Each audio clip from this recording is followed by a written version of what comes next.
Welcome to the Hollis Chapman Show, where we celebrate the power of words and the beauty of storytelling. Join us on this journey as we delve into the minds of successful authors and small business owners who have mastered the art of crafting captivating narratives that inspire, educate, and entertain. Prepare to be inspired as we explore the boundless possibilities that come from sharing stories and experiences that shape our lives and ignite our passions. Through heartfelt conversations and insightful discussions, we uncover the wisdom and creativity that fuel these incredible individuals in their pursuit of greatness. So grab a cup of coffee, settle in, and let the magic of storytelling transport you to new worlds and perspectives. Get ready to be inspired, informed, and uplifted as we embark on this storytelling journey together. Stay tuned for an episode filled with wisdom, inspiration, and the power of words. Welcome to the Hollis Chapman Show. Say where stories come alive. Let's begin this adventure together. Don't miss out on the opportunity to connect with some of the most talented and compelling voices in literature today. Tune in and let the journey begin. Hello and welcome to the Hollis Chapman Show. Happy Saturday, everyone. Our special guest today is here on Saturday, so we appreciate her. So we wait for her to turn her video on, but we can go great live. Very excited. Our guest is known for starring in TLC's reality TV show, Wedding Island, and writing hundreds of wedding advice columns that were published in Brides, Wedding Town, and HuffPuff. So she's very talented. Right. Let's welcome to the show our special guest, Sandy Malone. Hi, Sandy. Welcome to the show. Hi, Hollis. Thank you so much for having me. Oh, you're welcome. Saturday. Again, I know it's tough on a Saturday, but thank you very much for doing this today. Tell us a bit more about yourself, the great career you had, and your latest book, please. Well, we've got exciting things going on right now. I started out as a journalist. I did political reporting. Are we frozen up, Hollis?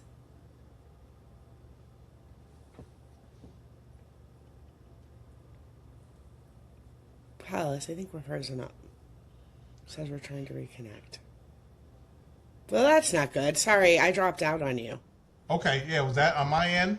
I don't know. I'm assuming it was on my end. I live on an island. Okay. But I mean, I don't have a lot of problems, but I always take the blame because I live on an island. Anyway, I apologize. No worries at all. Okay, so again, we didn't hear some of that. So you worked on TLC. Tell us a bit more about that. Just because, again, that's really exciting.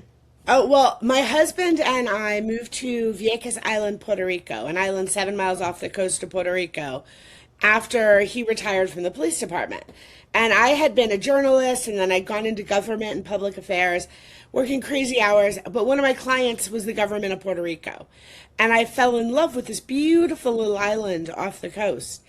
And so after it wasn't a client anymore, I kept going back on vacation. And I took my boyfriend, who became my fiance, and we got married there. And then we bought a vacation house there. And when my husband was ready to retire with 30 years on his department, we talked about what to do. My company was reorganizing. And it was a big step moment, and we decided to move to Jekyll Island and open up a wedding planning company. Because we'd had a wedding there, and there was no wedding planner on the island, and it was not fun. As bride and groom, we did all the work.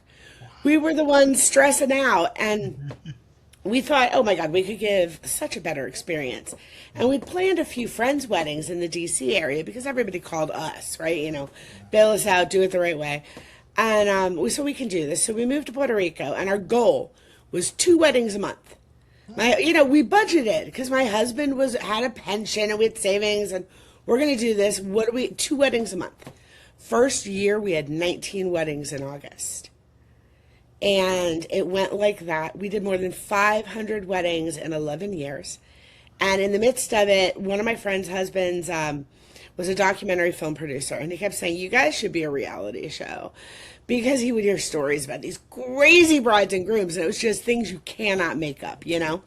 And so we would tell these stories, and one day they said, can we come down and film you, create a demo? And they explained that we're doing it on spec, which means that No network is paying us. We're going to try and pitch it later. And as such, what we need you to, be patient, because it'll probably be 6 months before we get down there, another 6 months before we make the demo. So it's a long process. Okay, no problem. So they asked me to send them a list of upcoming weddings with just a couple bullet points about each of the brides and grooms. And my friend's husband, Chris, called me back, I can't even tell you, very quickly. And he said, am I reading this correctly? Next weekend you have a Russian bride on the north side of the island and gay military police in uniform on the south side of the island. Same time? Yeah, an hour apart, but yeah. And he's like, okay, yeah, we're coming. So we filmed a demo that weekend, and my Russian bride, who I'm still friends with, was kind enough to accidentally turn her hair green the night before the wedding, so that made for an excellent demo. And next thing you know, they're calling me to say, hey, we already made the video. I said, you said it would be 6 months. He's like, I showed my boss. My boss is like, we got to make this now. And then we had 3 offers from networks within a month of that. And we were we filmed the demo on June 9th, and then we started filming in November. I mean, that's really fast. And the show aired the following June. So we made 1 season, and it was really hard because of the 12 weddings that were featured, 10 of them were real clients. And trying to keep people happy through production. Also, I had other clients that were booked who did not agree to be on the show. So I had other weddings taking place that were not on camera. And so also the way my business works, I charge 50%, or I'm not a wedding planner anymore. Do not call me to plan a wedding. But I charge 50% of my fee up front and 50% 30 days prior to your wedding date. When I was filming, we filmed for 18 hours a day for 66 days. We had 1 break in between that row of it. And I was not allowed to talk to people who weren't on camera. So brides who want to hire me do not want to confess what they're trying to spend on television.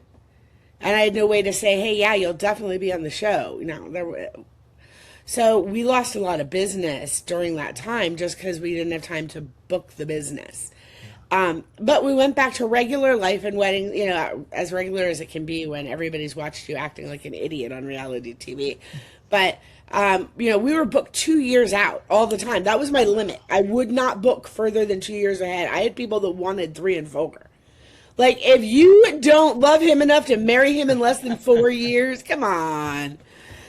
But anyway, I had a 2-year limit because I always said to my husband, someday we may want to do something else with our lives, and we're booked too far out. And then after the TV show, it got more personal because they were hiring me, not a company. So if I wanted to go back stateside, it wasn't like I could turn and be like, hey, Hollis, want to buy my wedding business? Because to them, they'd hired me, not the company.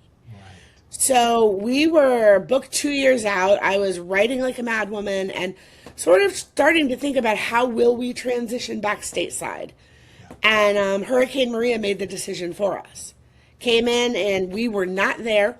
We were up at our condo in the DC area because we had hit that point in our business where we did not have to work in September, which was a bad month with hurricanes and storms. It's not even that there's that many storms down there. It's just the brides are going nuts watching the radar.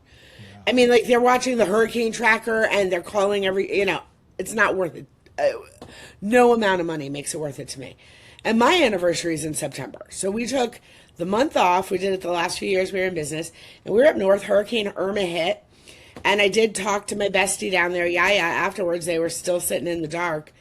And then Hurricane Maria was devastating. And people talk about how it hit Puerto Rico as a Category 5. It hit Vieques first, because it's off the eastern coast. And so we were the first place to be hit, but we were the last place to get help. Wow. It was 17 months before Jekyll Island had power back. When we went back 14 months later to meet the movers.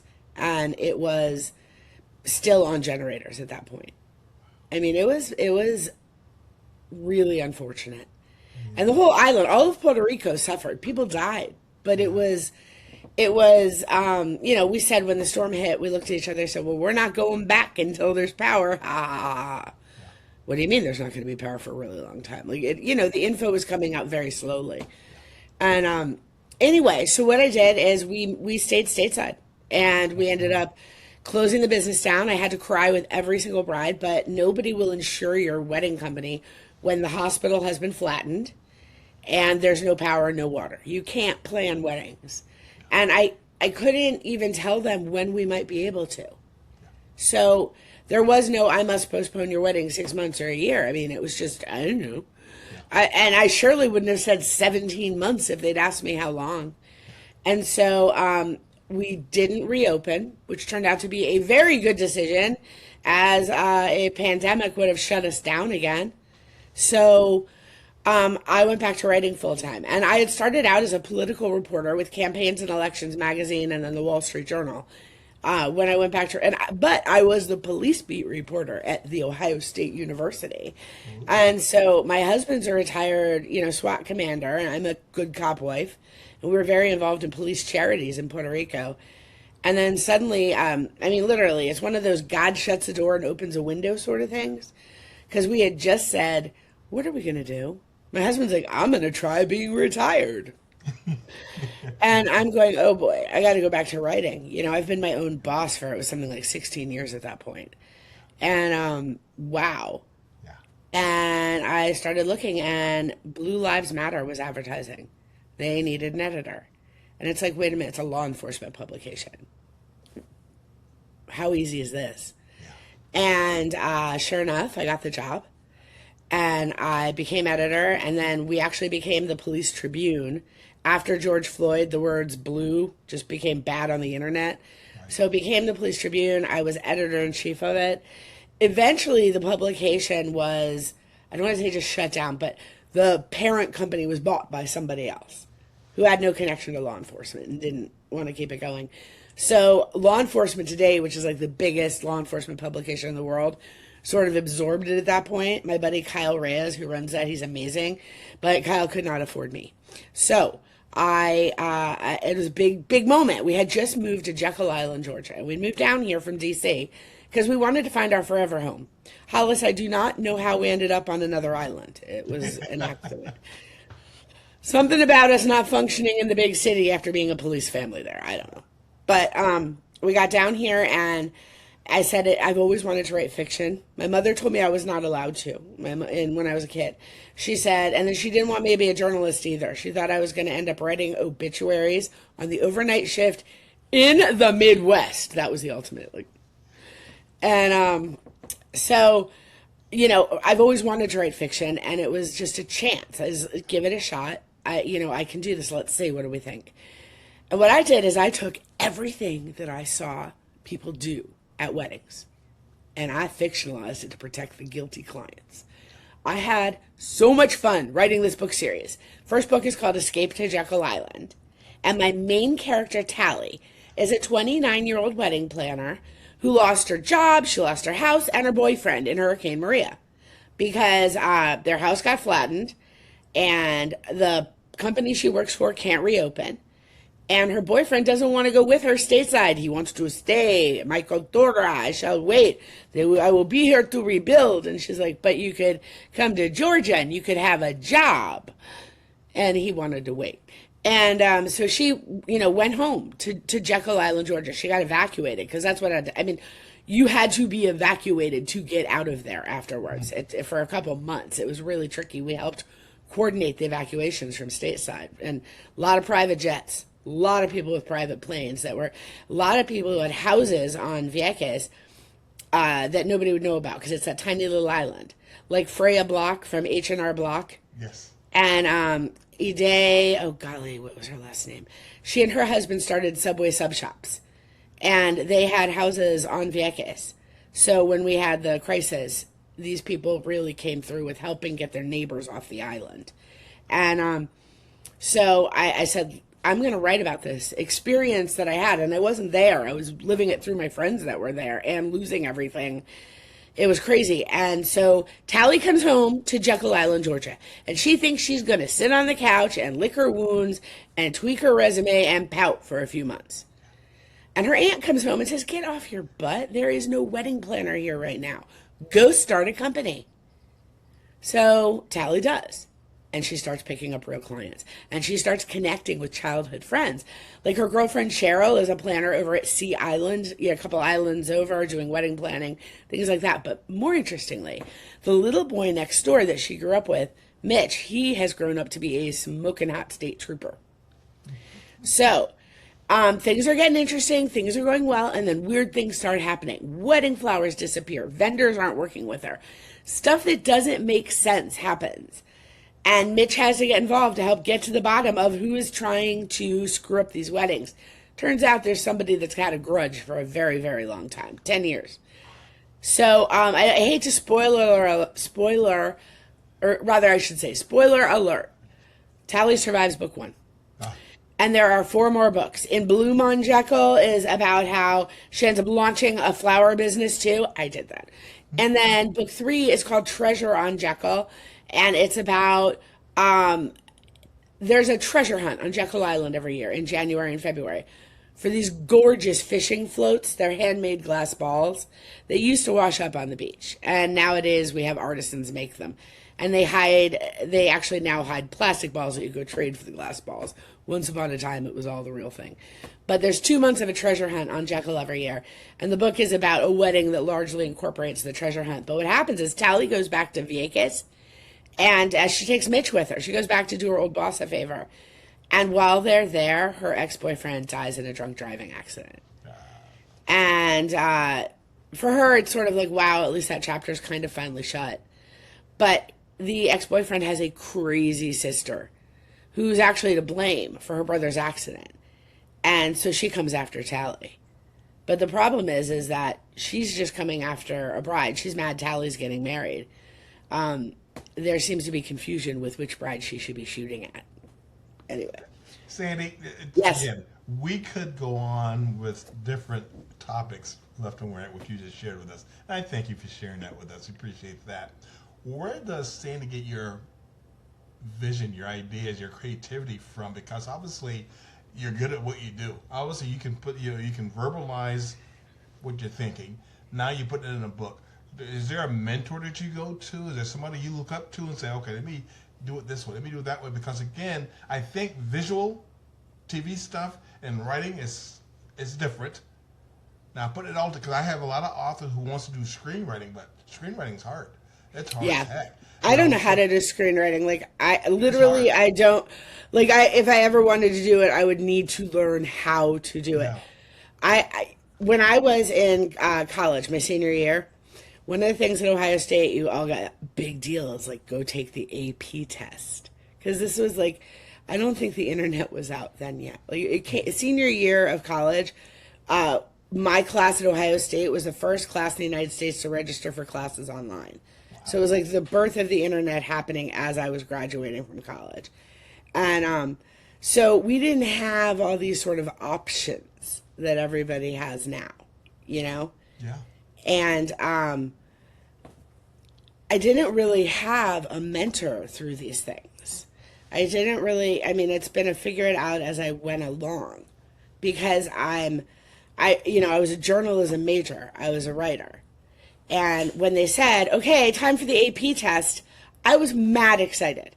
Okay? You're a college student, they say take the AP test. I want to take the AP test. First off, I have taken so many quizzes on AP style. I have got this, right? So I'm all excited. And again, there's no internet yet, okay? So I didn't research it and see what was on the test, so to speak. So we all go down, there were 4 or 5 of us that I knew who went down to take the AP test together. I think we got up and went out for breakfast and then went to do it. And one at a time, you kind of heard us in the room being like, uh-oh. Yeah, okay, I kicked butt. And there's 3 or 4 sections to the test. It was all good except for when you got to the broadcast writing section. I didn't know how to do broadcast writing. And nobody had warned us there would be a broadcast writing system. I'd have bought a book and learned. No idea. So anyway, it was just kind of funny because I joked that I flunked the AP test, but I got a job at the Wall Street Journal a year and a half later. So, I mean, at the end of the day, but it was... You got such such background. You got so strength. And people who are listening and who's going to watch this, take note from what you've been through and what you succeeded with. You know, you went through a lot, but you got out, you picked yourself up, you got your husband, you guys did some wonderful things. You got to admire that. So good for you for that, okay? Well, thank you very much. Yeah, your writing process, could you give us insight to the process to escape to Jekyll Island? How do you appreciate, I know you gave some bits and pieces already, but kind of dive deeper into that. I have a process now. Go ahead, share. Okay, and I've written 6 fiction books now, and 5 are out, and the 6th one's coming out in October. And when I first started out, I came up with the story for Escape to Jekyll Island in my head as we were driving down to see the house we had just put an offer on, because it's really hard to get a house here. There's only 600 houses on Jekyll Island. It's a state park, so we had put an offer in on a house we hadn't even seen yet. And we were driving down, and my husband was doing what all retired cops do. He was sleeping. And I'm driving, and I'm like, wake up. I need to tell you this story because I don't want to forget the details. So I woke him up, and I told him part of the story, and he said, that's nice, dear, and went back to sleep. And then I called a girlfriend, and was one of the girls who worked with me in Vieques, because I had a lot of girls that were interns that went on to be best friends later on. And so I sussed it out on the phone with them because I didn't want to forget, and I was driving. Like, send me an email that says ABC. Please, please, please. I'll send you chocolate. And when I got to Jekyll that night, it was the middle of the night, I sat down, I pulled out a fresh pad of paper, and I did a really rough outline of the story I'd come up with. Because I had an ending for it. And I think that's always, like, in my head, I think you have to have an ending when you start writing. Because otherwise, it's fine to have fun and just write and go with the flow, but you got to flow in a certain direction or the book won't make any sense. And so that's, a big deal to me is I got to know how the book's going to end. Maybe not every detail, but I need to know largely how it's going to end. And so what I do, and I did this that time, I created it, and now it's my system, is I do an outline. And I try to come up with all the names because for some reason I get stuck on names, and if I'm writing on the fly, I end up using all my friends' names, which is kind of funny and awkward. But I write, okay, here's what I do. I do an outline, and then I sit down to write. And when I sit down to write, I like to write all day. Or to write for as many hours as I can. I mean, life interrupts, right? And when I stop, I stop and I walk away from it. But when I come back to it the next day, I start at what I wrote the prior day. And I do a real heavy edit on what I wrote the prior day. So it's super clean, and I know exactly what vibe and tone I'm in. And it goes right from editing that and start writing. And write as long as I can and as much time as I have that day. And then I stop. And the next day, I go back to where I started the day before. Also, if I have to get up in the middle of the day, because sometimes I write for like 4 hours in the morning and have to go to an appointment and come back and write for a few more hours. If I get up and walk away from the computer, when I sit down, I go back to where I started the time before. And I pick it up there every single time. And I really don't use my outline, but when I'm unless I need something, like I know there's something on there and I can't remember what it was or what the name was, I'll refer to it. But as I'm getting to the very end, I'll go back and look at the outline to make sure I didn't forget something really important. And then sometimes, more often than not, I came up with other real wedding stories while I was writing. So I don't use some of the ones that I had in the outline. So I circle them and next book, send it in the stack over there. And I have a stack of next book notes that, requires a weekend to sort. But, I use the outline from the beginning until the end, but it's not a strict outline and I don't use it as I'm writing. I kick it off and I write like a crazy woman and then I review that outline and make sure I didn't forget it. Outstanding. And it's working for me right now. Sandy, your process is outstanding. What gave you strength, I think, though, to take reviews and internet stuff like that, kind of help newer authors out because the reviews is heartbreaking. It can be like, oh, they didn't like it. Oh, I didn't do this well. Oh, the editing, I got so embarrassed. How does a new author handle the reviews that aren't the greatest? Or you send your book off, your manuscript off, and the editor goes, well, you got to rewrite this, you got to do this. How do you handle that and move forward and be successful like yourself? I don't have a problem. Let me be very candid and fair, because there's a couple of different categories there, okay?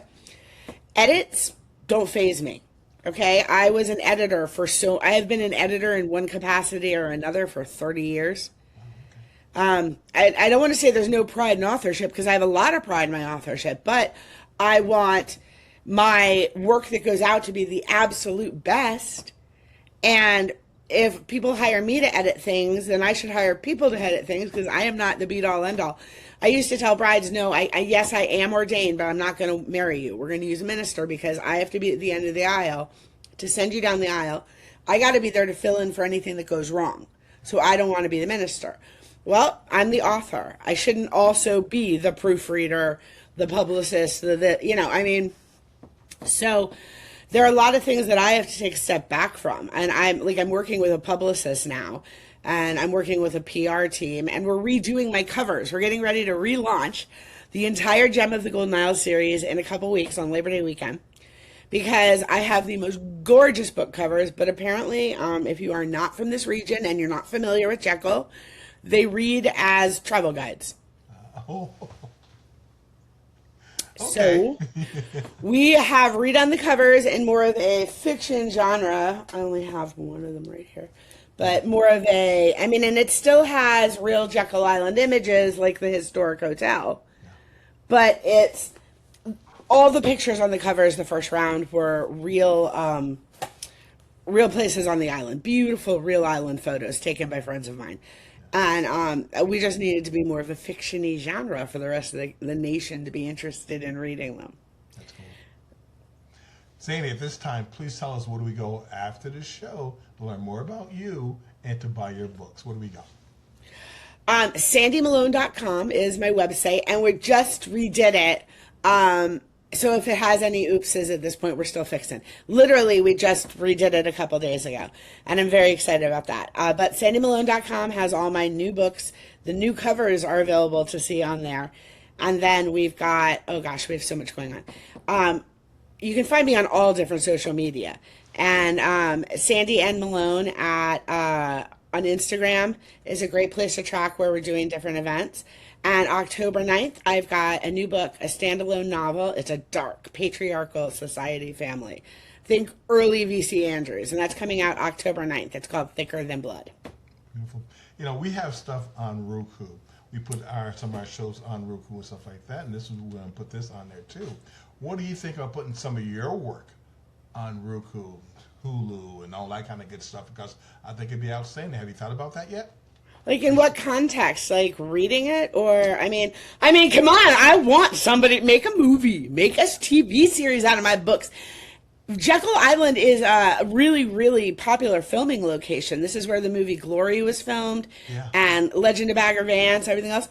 Yes. I think they need to make a TV show about my books here. Yeah. We will start off just putting this show on there and show pictures and stuff like that. And as we get, as we get producers and stuff involved, then they'll start going to a TV type of thing. But yep. This is a way to get you promoted that way. And somebody's going to pick it up and say, hey, let's get a hold of Sandy and see if we can get this thing turned into a TV series.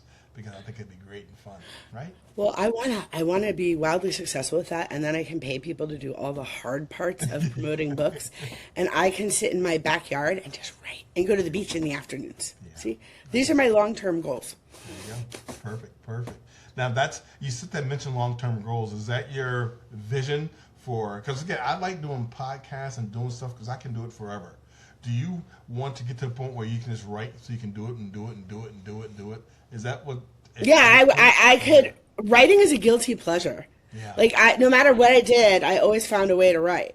Yeah. When I was a news reporter, it was easy. And then when I was doing public relations work, I was still writing constantly. When you see these famous these executives who have opinion columns in the Wall Street Journal, in the New York Times, in the big publications, right? They did not write them. Okay, somebody like me wrote them. Their PR people wrote them. People who can actually write. I was writing white papers. When I went into wedding planning, I was writing for Brides magazine. I was writing for Wedding Wire.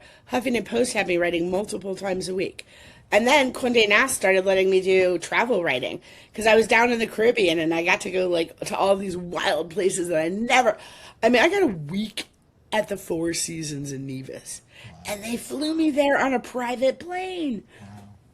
I'll tell you, freelance travel writing does not pay much, but you get amazing vacations out of it. So I am excited. I want to do all these things. I do, but I really want to write. I want to write. It's fun. It's a guilty pleasure. And I want to make up stories. I do. I want to just sit and play. And, you write something and you get like 10 more ideas out of it. I've got another new series that I'm writing right now called Under the Oaks. It takes place next door on St. Simon's Island. And it is sort of a continuation of the wedding theme series. But because Jekyll Weddings opens up a branch on St. Simon's. So it's a different cast of characters, but it's a crossover. And I think people are going to be happy because they're going to see some of their favorite Jekyll Island characters crossing over. Beautiful. How does Sandy get over the isolation of writing? I want you to answer that in other people's minds because a lot of them, they do talk about how tough it is being a writer because you're so isolated. You're always by yourself writing.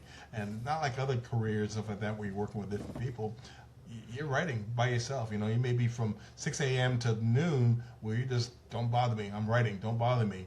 How does Sandy get over that? And where you're excited about, as we hear, how excited you are to be a writer in the isolation.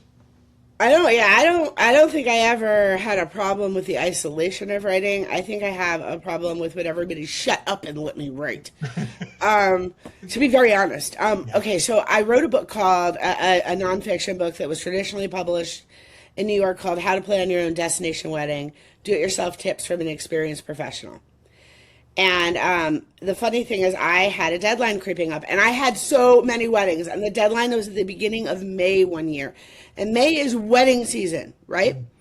And so I couldn't get anything done because my husband was doing stuff, and we are really tight, and when you move to an island where not a lot of people speak English, you get even closer, but he wouldn't give me the quiet time I needed, right? And my deadline was creeping up, and I needed to write the damn book, so I checked into a hotel for 3 days. I did. I flew over to the Big Island, checked into a hotel for 3 days, and wrote the book in 3 days. It was already started, but it needed to be finished. I had a lot of work to do. I crave that isolation and the quiet space to write in. I never have it. It's sort of a joke because my office is at one end of the game room in our house. And which is, conceptually, it's really cool because we're just two adults in this house. But when the grandchildren are in town or house guests are here, there is no quiet space for me. So it's kind of a joke. I don't get to write all the time. I don't know. I think a lot of people who feel that isolation are still struggling with their actual craft. You know what I mean? Like, yes. When I write, I don't struggle. I honestly don't, because I figure out my story before I sit down at the computer. That's wonderful. That keeps you from going crazy at the keyboard, by the way. Those are great tips. So I want people to understand that, and I appreciate that. That's a great tip. It really is, because I get a lot of people who get the writer's blocks and get easily distracted and stuff like that. But you gave us great tips that other people will take advantage of. So thank you for sharing that with us. Okay, before we got a couple more questions, a couple more comments before we end, but. Escape to Jekyll Island has romantic elements. Yeah. It also deals deeply with personal challenges. How did you strike a balance between romantic storytelling, addresses behavior, themes, and heartbreak? Okay, so how did you pull together where love affair and ups? Well, I think book one of the 5 books in the series is the least romantic. Okay. But it is romantic because it's about weddings. So everything about it's romantic, but the main character, her storyline is about reinvention. Her storyline is about going home and having to start over. And she happens to meet somebody along the way, and it happens to be somebody she's had a connection to forever. But really, it gets far more romantic in books 2, 3, 4. And then they have twins, and then there's no more romance left. I'm joking, but you know what I mean. Like, writing about a married couple with twin toddlers, I can't even imagine. It's more like just, it's fun. It's fun stuff to write. So, there's romance in it, but also there's three layers. There's the romance, and that's also a police family storyline of falling in love with a law enforcement officer. It's not something your average reader would recognize as a storyline or a trope, but cop wives do. Because did you know police romance is its own genre in fiction? Is it really? I mean, there's a bunch of people that are all into that men in uniform thing. And this doesn't really go with that genre, but it does satisfy the craving for those sorts of readers. And I think it's a lot of fun. It is. You're a lot of fun.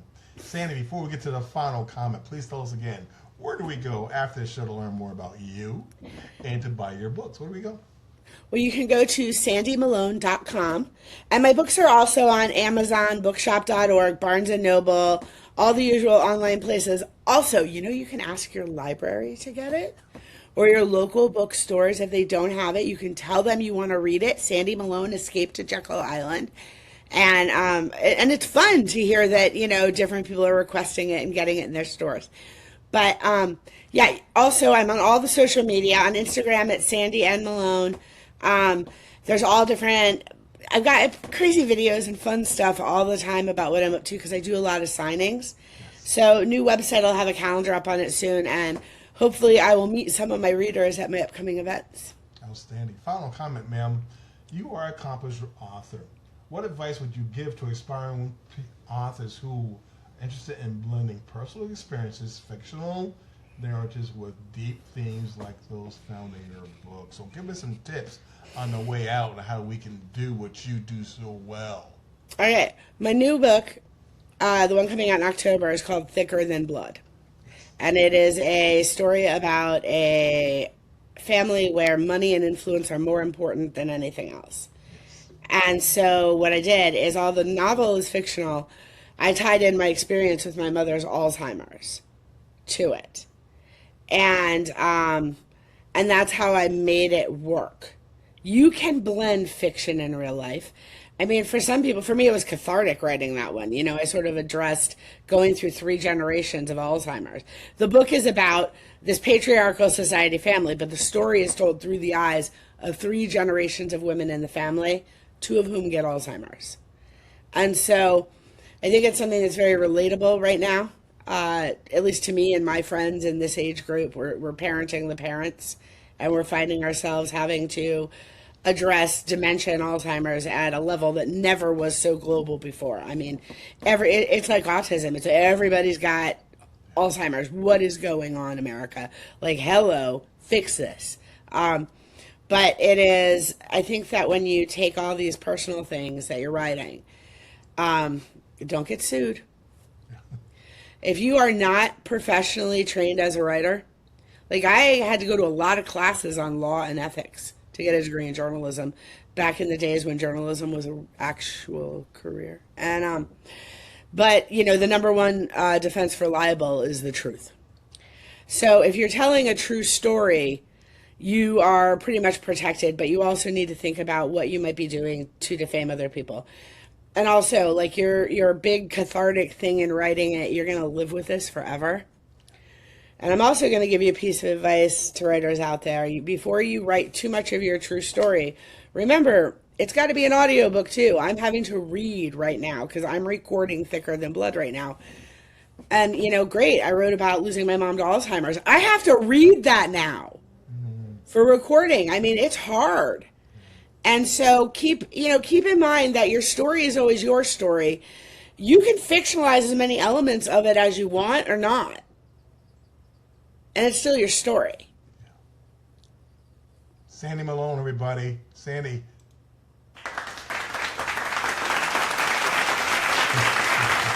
Thank you. Thank you so much for doing that. You stay safe. We appreciate you coming back anytime. And we're going to work on getting your stuff on TV. Thank you, Sandy. Thank you so much, Hollis. Thank you. Bye-bye. Bye-bye.